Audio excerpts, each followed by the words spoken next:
जी, अस्सलाम वालेकुम रहमतुल्लाहि व बरकातुहू। My name is Niyaz Ahmed and I am here to teach you math class 9 exercise number 1.1 question number 6।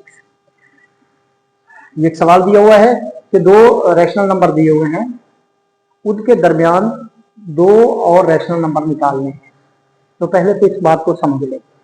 पहले मैं ये सवाल लेता हूँ ताकि आपको समझ भी अच्छे से आ जाए कि और कंसेप्ट क्लियर हो जाए कि इसमें हमने करना क्या है। ये 3 और 4 है, मैं एक लाइन लगाने लगा हूं, ये 3 की ये 4 की। उसने कहा है कि इसके दरमियान में कुछ और नंबर आएंगे जो पॉइंट्स में आएंगे, बटे में आ सकते हैं। तो वो कौन कौन से होंगे पहले बात समझिएगा एक और मिसाल से। ये मेरे पास 1 है, ये 5 है। अगर ये दो नंबर हों तो इनके दरमियान में होल नंबर कितने आ रहे हैं? 2 आ रहा है, 3 आ रहा है, 4 आ रहा है। तो ये इसके दरमियान में नंबर का आ रहे हैं।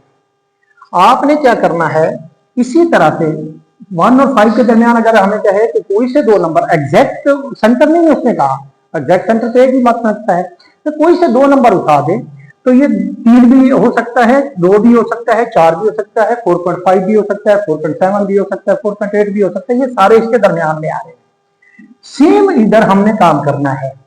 तो इसका तरीका क्या है? देखें, जब बटे में हम जाएंगे तो वहां पे हमारे लिए मसाइल आते हैं कि कौन सा बटा उसके दरमियान में आ रहा है, कौन सा बटा उसके दरमियान में नहीं आ रहा। उसका आसान तरीका क्या है? देखिए, कोई से दो नंबर हैं, उनका एग्जैक्ट सेंटर हमें मालूम हो सकता है। कैसे? मेरे पास फॉर एग्जांपल यहाँ पे 4 है और यहाँ पे मेरे पास 6 है। इनका एग्जैक्ट सेंटर मैंने निकालना है, तो दोनों को मैं प्लस करूंगा और डिवाइडेड बाय 2 कर दूंगा। तो 10 डिवाइडेड बाय 2 करूंगा तो 5। ये देखिए, इनका एग्जैक्ट सेंटर आ जाएगा। जब हम इस तरह से दो नंबर को प्लस करके डिवाइडेड बाय 2 करेंगे तो वो उन्हीं के दरमियान ही रहेगा। जाहिर है वो ऐसा नहीं हो सकता कि वो कहीं उस लाइन से बाहर चला जाएगा। तो एग्जैक्ट सेंटर आ जाएगा, तो एग्जैक्ट सेंटर जाहिर दोनों के दरमियान में होगा। तो यही काम हम यहां पे करने लगे हैं कि दोनों का हम प्लस करेंगे और डिवाइडेड बाय 2 कर देंगे। तो ये देखिए, ये 7 डिवाइडेड बाय 2 हो जाएगा। तो इसको 7 बाय 2 लिख लें।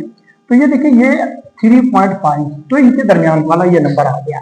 एक नंबर हमारा आ गया। आप इसको यू भी कर सकते हैं, इसको यू भी लिख सकते हैं, दोनों तरीके सही है। इसके बाद क्या करना है? ये सही इसलिए मैं कह रहा हूं कि उसने शर्त नहीं लगाई कि पी ओवर क्यू फॉर्म में लिखो, तो इसलिए आप यू भी लिख सकते हैं, आप यू भी लिख सकते हैं। इसके बाद क्या करेंगे? देखो, इनके एग्जैक्ट सेंटर हमें मालूम हो गया। उस एग्जैक्ट सेंटर से 3 के साथ फिर दोनों का एग्जैक्ट सेंटर निकालेंगे तो वो भी लाइन पे रहेगा। कैसे? ये देखें, ये 3 है, ये 4 है, ये एग्जैक्ट सेंटर हमें मालूम हो गया। अभी ये एग्जैक्ट सेंटर से इसके साथ मिला के करेंगे तो वो भी जाहिर इसी लाइन पे रहेगा, या इसको इसके साथ करेंगे तो वो भी इसी लाइन पे रहेगा। इसलिए हमें इसके अंदर शक नहीं रहेगा कि ये कहीं और जा सकता है या लाइन से बाहर जा सकता है। तो सेकंड टाइम क्या करेंगे? ये जो एग्जैक्ट सेंटर हमारा निकला था उसको लेंगे और प्लस कर देंगे कोई भी एक नंबर। ये पहले नंबर ये कर दें, ये कर दें, आपकी मर्जी है। और उसी तरह से इसको डिवाइडेड बाय आपने 2 कर देना है। ये 6.5 हो जाएगा डिवाइडेड बाय 2। तो ये 6.5 डिवाइडेड बाय 2 ऐसे कर दें इसको, या मल्टीप्लाई 1/2 एक ही बात होती है। तो ये 3.25। इस तरह से हमारे पास दो नंबर आ जाएंगे, 3.5 और 3.25। आप देखिए, 3 के बाद 3.25 आता है, 3.5 आता है, फिर 4 आता है। तो इस तरह से हमारे जितने भी हम इस तरीके से हम सवाल सॉल्व करेंगे, वो रैशनल नंबर भले बटे में हो भले पॉइंट्स में हो, तो उसी लाइन के ऊपर ही रहेंगे। आइए ये करते हैं।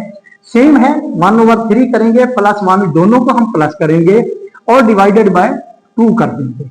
चूंकि ये बटे में आया हुआ है तो डिनोमिनेटर लेना पड़ेगा, डिनोमिनेटर का एलसीएम लेना पड़ेगा।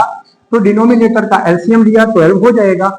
नीचे वाले को इसके ऊपर डिवाइड करते हैं, जो जवाब है ऊपर से इसको मल्टीप्लाई करके लिखते हैं। नीचे वाले को डिवाइड किया और 3 आ गया, वो उसके साथ मल्टीप्लाई कर दिया, 7/12 हो जाएगा।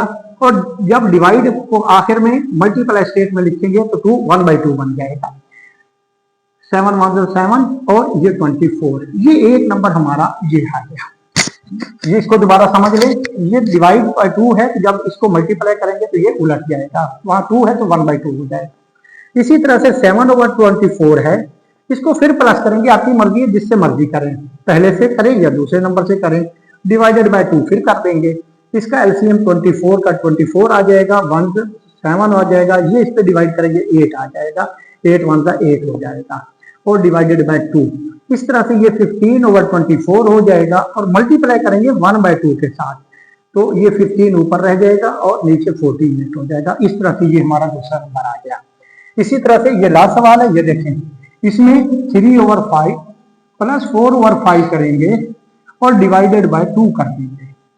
ये देखिए नीचे चूंकि एक जैसा डिनोमिनेटर है तो एलसीएम वही आ जाएगा और ऊपर वाली वैल्यूज भी वही रहेंगी।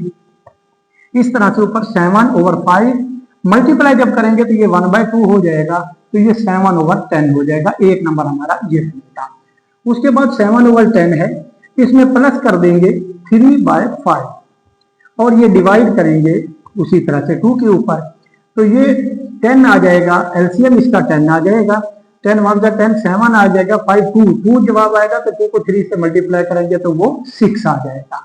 ये 13/10 आ जाएगा। ये मल्टीप्लाई जब करेंगे तो 1/2 से आपको बताया है उलट हो जाता है, तो 13/20। इस तरह से ये हमारे पास इसका ये जवाब आ जाएगा। ये 2 नंबर हमारे पास निकला है।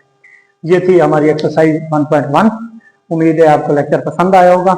अगर आपको लेक्चर पसंद आया है तो आप चैनल को सब्सक्राइब कर दें और शेयर कर दें, ताकि आपको मेरी नेक्स्ट जो वीडियो है वो मिलती है।